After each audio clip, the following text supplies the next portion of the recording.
yung nasa labas ng iglesia nila, pinakikialamang hatulan. Sa Biblia, ang sabi ni Pablo, sa labas, Diyos ang humahatol! Pag walang ukontra sa mali, lahat ng tao maniniwala sa mali.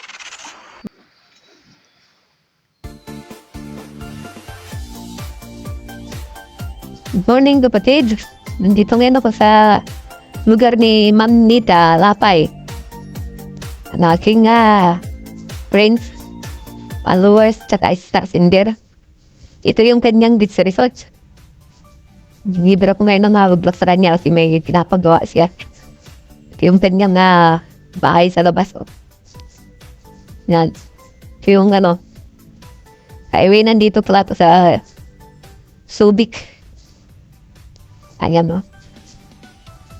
May katabi pala siyang beach resort din. Amor. Amor yata pangalan nun. Ayan. Ito ang kanyang lugar. Yung mapakaganda. Kapatid.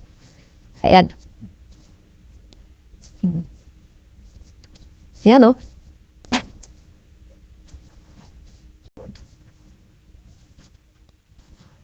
Wala yung kanyang mister namalingki raw. Dahil mayroon siyang trabahador. Gagawa ngayon. Ito dagat na to. Maganda ng lugar niya. Ito yung gate pa labas. Ito. Ayan. Yun, oh. Tahimik yung dagat, kapatid. Napakaganda. Ayan.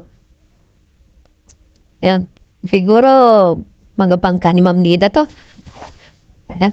Nasa Maynila siya na yun eh. Ayan. Sabi ng tao niya, pauwi yata ngayon, pero solong ko pa magdidiretso. Ayan. Gandang lang niyang lugar. Ito yung ginagawa niya. Ayan. Ayan, no? Inauna rito sa baba, tapos bago sa taas. Pagkaganda, beautiful. Yan.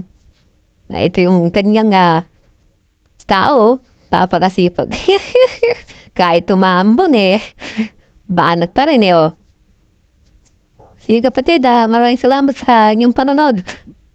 Good morning sa lahat.